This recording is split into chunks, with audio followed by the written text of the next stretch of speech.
ইউতে বাঁচাতে চলেছি। দেখা যাক কিভাবে আমরা হেলিকপ্টার থেকে স্নাইপার দিয়ে জিরাফদের ভ্যাকসিনেট করব। আমরা সব জিরাফদের ভ্যাকসিনেট করে তবেই এখান থেকে যাব। আমরা সিংহদের উদ্ধার করব একটা জু থেকে যেটা প্রায় ধ্বংস হয়ে গেছে।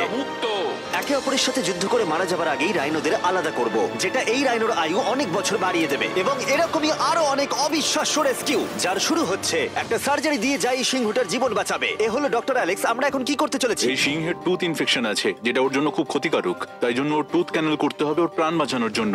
এই সার্জারিতে দাঁতের ইনফেকশন সারিয়ে ওর জীবন বাঁচানোর চেষ্টা করা হবে।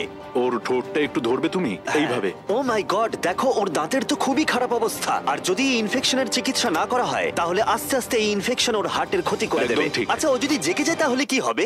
ও আমার আঙুল কামড়ে দিতে পারে। ও, আর আমার আঙুলটাও। হ্যাঁ, হয়ে গেছে, ও একদম ঠিক আছে। চলো ওকে মুক্ত করো। এখন সিংহটা সুস্থ আর স্বাভাবিক। এখনো এরকম 999টা প্রাণীর জীবন বাঁচানো বাকি। আমাদের পরের মিশন হলো কিছু রাইনোর জীবন বাঁচানো। এই বিশাল জায়গায় আমরা ওদেরকে খুঁজে বার করে ট্র্যাঙ্কুলাইজ করব আর ওদের স্থানান্তর করব। আমরা এখন রাইনোদের খুঁজে বেড়াচ্ছি। ওদিকে চ্যান্ডলার রয়েছে আকাশে। আমি হেলিকপ্টারে করে চারিদিকে ঘুরে বেড়াচ্ছি। যদি কোনো রাইনো দেখতে পাই তাহলে আমরা তাকে রেস্কিউ করব। এখানে শক্তিশালী রাইনোরা দুর্বল রাইনোদের তাড়িয়ে দেয়, কিন্তু যেহেতু এই এলাকার চারপাশটা বেড়া দিয়ে ঘেরা আছে তাই দুর্বল রাইনোরা এখান থেকে কোথাও যেতে পারে না, আর তার ফলে ওদেরকে মেরে ফেলা হয়। হ্যাঁ, একদমই তাই। তাই প্রথমে আমরা ওদেরকে ঘুম পাড়াবো, আর তারপর ওদেরকে এমন একটা জায়গায় নিয়ে যাব যেটা ওদের নিজস্ব জায়গা হবে, যেখানে ওরা বেঁচে থাকার জন্য পর্যাপ্ত খাবার আর জল পাবে। তার ফলে ওরা শক্তিশালী হবে। চলো আমরা কি ওখানে রেস্কিউ করি?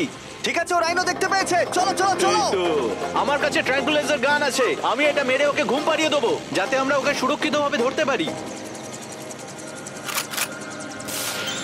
আমরা পেরেছি। চ্যান্ডলার রাইনোকে হিট করেছে। চলো চলো। একটা রাইনো ঘুমিয়ে পড়েছে, পরেরটা দেখি। Chandler, good shot. প্রথমেই আমরা ওর অ্যান্টি পোচিং কলারটা খুলে নেব, আর সেটা এইভাবে হবে। এই কলারটা রাইনোর স্পিড ট্র্যাক করে, আর এর ফলে ও স্থানীয় জায়গাতেই থেকে যায়। যদি হঠাৎ রাইনো খোলামেলা জায়গায় দৌড়তে শুরু করে যখন চারপাশে কোনো প্রাণী নেই, তখন আমরা জানি শিকারীরা ওকে মারার চেষ্টা করতে পারে। আমরা চেষ্টা করব যাতে এই রাইনোদের আয়ু অনেকটাই বেড়ে যায়, কারণ ওদের সংখ্যা খুব একটা বেশি নয় পৃথিবীতে। হ্যাঁ, তোমাকে অনেক ধন্যবাদ, এটাই আমার বলার ছিল। তাহলে এটা হলো একটা মাইক্রোচিপ, যেটা আমরা ওর শিঙের ভেতরে ঢুকিয়ে দেব। তারপর সেটা আঠা দিয়ে আটকে দেব। এবার যদি কোনো শিকারী ওকে বেআইনি ভাবে মারার চেষ্টা করে তাহলে কালোবাজারে ওর শিং বিক্রি করার সময় আমরা ট্রেস করে ওদেরকে ধরতেও পারবো। এবার এই রাইনোকে এমন একটা জায়গায় নিয়ে যাওয়া যাক যেখানে বড় রাইনো একে মারতে পারবে না। আমি জানি এটা দেখে বড় অদ্ভুত লাগছে, কিন্তু এটা এই রাইনোর আয়ু অনেকটাই বাড়িয়ে দেবে। চলো ওকে ভেতরে ঢোকাও, এটা তোমার ভালোর জন্যই। ভিতরে ঢোকো। আমরা এমন একটা সুরক্ষিত জায়গায় এখন রয়েছি যেখানে এই রাইনোকে কেউ তাড়াবে না আর মেরেও দেবে না। ঠিক আছে, আমরা এখন থেকে ওকে হিপো বলে ডাকবো। হিপো? ও তো রাইনো। হ্যাঁ, কিন্তু ওর নাম হিপো।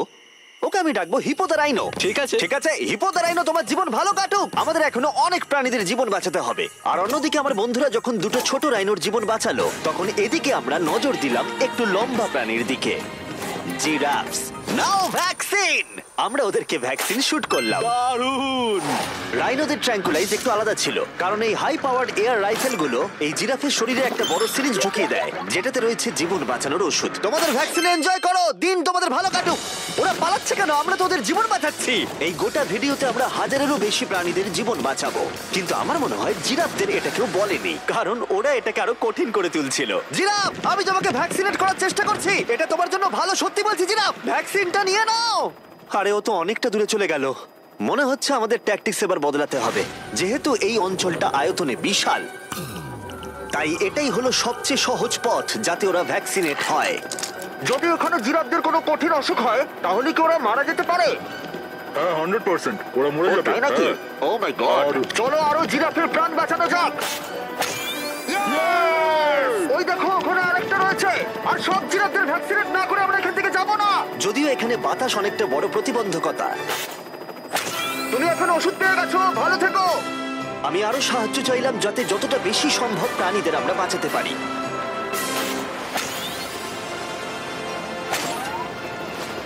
আমি 5টা জিরাফ দেখতে পাচ্ছি, ওদের ভ্যাকসিন হয়নি।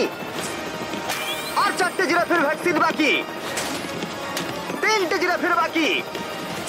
ইয়ে! শেষের জন্য একদম সামনে আছে। দেখো, 5 জনকে দেওয়া হয়ে গেল। আমরা ওদেরকে শুট করছি, যদিও আমরা ওদেরকে মারছি না, ওদের জীবন বাঁচাচ্ছি। ঠিক জায়গায় লেগেছে। যখন আমরা ওখান থেকে বেরোলাম তখন প্রায় 70টা জিরাফের ভ্যাকসিনেশন হয়ে গেছে। তার মানে এখনো অব্দি 74টা প্রাণীর জীবন বাঁচানো হলো। আমরা দেখতে পাচ্ছিলাম আমাদের প্রচেষ্টা ক্রমশই কঠিন হচ্ছে। হ্যাঁ ওটাই তো, একদম সুস্থ হয়ে গেছে। ভাই, কে জানতো জিরাফদের ভ্যাকসিনেশন করা এতটাই মজাদার হতে চলেছে। কিন্তু এখনো আমাদের প্রচুর প্রাণীদের জীবন বাঁচানো বাকি রয়েছে। তাই আমরা সাউথ আফ্রিকায় কাজ সম্পূর্ণ করে চলে গেলাম ইউক্রেনে, যেখানে যুদ্ধ জুগুলোকে ধ্বংস করে দিয়েছে, যেখান থেকে লায়নদের উদ্ধার করে মেকশিফট শেল্টারে রাখা হয়েছে। কিন্তু যেহেতু এখনো যুদ্ধের আশঙ্কা রয়েছে, আমরা ওদেরকে অন্য জায়গায় উড়িয়ে নিয়ে যাব। তাই আমরা এই বিশাল কার্গো প্লেনটা নিয়ে এসেছি, যাতে আমরা ইউক্রেনের সীমানার বাইরে এই প্রাণীগুলোকে উড়িয়ে নিয়ে যেতে পারি। ওরা এই প্লেনটা দখল করে নিয়েছে, এখানে আর কোনো সিট নেই। 3টে লায়নই এই প্লেনে ফার্স্ট ক্লাস টিকিট পেয়েছে। আর ওয়াইল্ড লাইফ কনজারভেশনিস্ট অ্যান্থনি পেনিস্টনের সাহায্যে আমরা ওদেরকে 7000 মাইল দূরে সাউথ আফ্রিকায় উড়িয়ে নিয়ে গেলাম, এই অভয়ারণ্যে যার নাম লায়ন ওয়াচ, যেখানে লায়নরা প্রায় 14 একর মুক্তাঞ্চলে স্বাধীনভাবে ঘুরে বেড়ায়। ওইখানে একটা বিশাল বড় বাঘ রয়েছে। আরে ম্যাচ, ওটা একটা সিংহ। ও আচ্ছা। গেটটা বন্ধ করো। অ্যান্থনি প্রথম লায়নকে মুক্ত করবার পরে বাকি দুটো লায়নকে মুক্ত করতে হবে ম্যাচকে। কি আমাকেও এটা করতে হবে? হ্যাঁ, তুমি রেডি? আমি রেডি, চলো করা যাক। চলো। ও মুক্ত।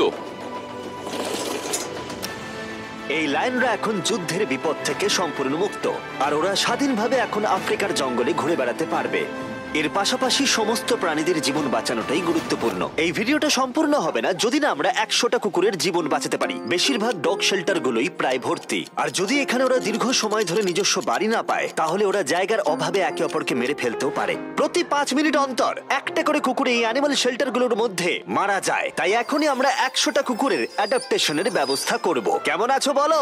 হ্যাঁ ভালো ও আছি। হেই, তোমাকে আমার পছন্দ হয়েছে। তাহলে তুমি কুকুর নেবে? কি ধরনের কুকুর তোমরা খুঁজছো? আমরা একটা ছোট্ট বাচ্চা খুঁজছি। ও, একটা ছোট্ট কুকুর। দেখো ও তোমার কাছে আসতে চাইছে। পছন্দ হয়েছে? আ, পাপ্পিকে হাই করো। তাহলে একে তোমরা অ্যাডাপ্ট করছো? হ্যাঁ। তুমি এই কুকুরটার সাথে রোজ খেলবে তো? হ্যাঁ। আর ওকে খুব ভালোবাসবে? কথা দাও।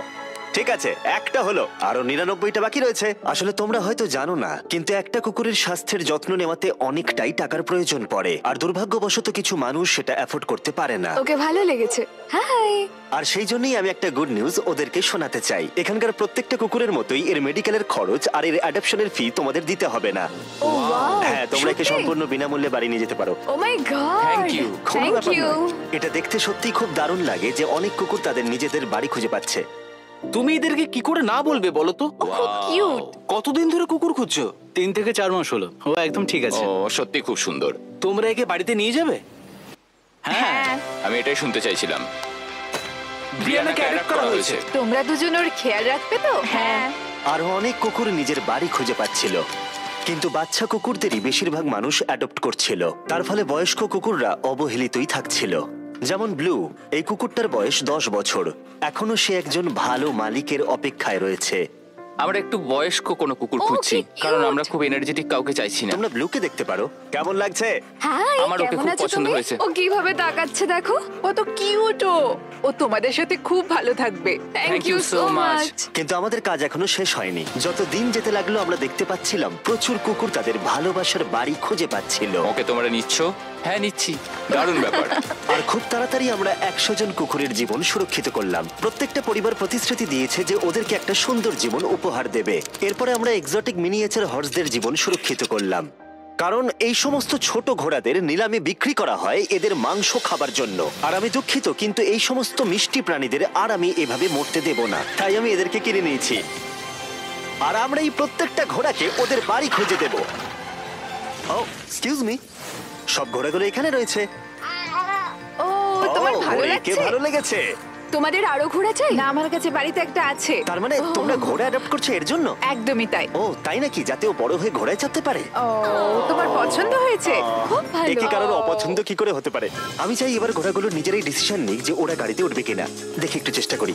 আমি তোমাদের 10,000 করে দেবো যদি তোমরা গাড়িতে ওঠো। ও এটা দেখো, ওদের দেখো, এটা দেখো, এটা কাজ করেছে। তোমরা এখানে একজনকে অ্যাডপ্ট করতে এসেছিলে আর এখন দুজনকে নিয়ে যাচ্ছ। একে পটেটো চিপসের মতো দেখতে। এদের খাওয়া যাবে না। ঠিক বলেছো। আসলে আমি আরেকটাকে বাড়ি নিয়ে যেতে চাই না, কিন্তু তাও আমি না বলবো না। তাহলে কি তোমাদের আরেকটা লাগবে? আসলে থাক। 2 সপ্তাহ আগে এরা প্রায় বলি হতে যাচ্ছিল আর এখন ওরা ভালোবাসার বাড়ি খুঁজে পেয়েছে। এদেরকে তোমাদের পছন্দ হয়েছে তো? হ্যাঁ।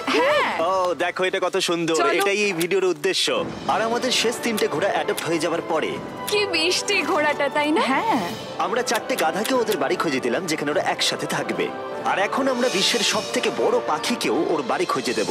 এখন আমরা আছি মায়ার অ্যানিমাল স্যাংচুয়ারিতে। আর আমার মনে হয় এটা ভাবতে খুব অবাক লাগবে, কারণ ও ফান্ড তৈরি করে একটা 24/7 টুইচ লাইভ স্ট্রিমের মধ্য দিয়ে, যেখানে তোমরা প্রাণীদের প্রয়োজনীয় জিনিসের জন্য ডোনেট করতে পারো। আর এই লাইভ স্ট্রিমে ডোনেট করা টাকা দিয়ে অনেক পশু পাখিদের যত্ন নেওয়া হয় আর এই বিশাল স্যাংচুয়ারির দেখভাল করা হয়, যেখানে প্রচুর বন্য প্রাণী আছে যাদের দেখভাল করার জন্য মায়া নিজের গোটা জীবনটাই উৎসর্গ করেছে। এসো, তোমরা ভেতরে এসো।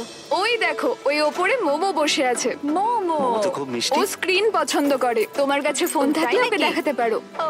তোমরা শুধু আমাদের ভিডিও পছন্দ করে তাই নয়, তার সাথে বাদররা করে দেখছি। ও সত্যিই অদ্ভুত। এ হলো উইনি দ্য মু, এই স্যাংচুরির ফান্ড জোগাড় করতে, যেটা হলো একটা নন প্রফিট অর্গানাইজেশন। উইনি দ্য মু 24/7 লাইভ স্ট্রিমে সর্বদা থাকে। আর তোমরা যদি ডোনেট করো, যেমনটা আমি করলাম, তাহলে এরা ওর ভালো যত্ন নেবে আর ও ভালো ভালো খাবারও পাবে। এটা খুবই ভালো যে ও একটা দারুণ উপায় পেয়েছে এই স্যাংচুরিকে দেখভাল করার জন্য। এটা কিন্তু সত্যি দারুণ। হ্যাঁ, সত্যিই দারুণ। এবার আমাদের এখানে আসার কারণটা বলি। স্টম্পি নামের এমু, কি খবর? কেমন আছো স্টম্পি? স্টম্পি এখানে গরু, ঘোড়া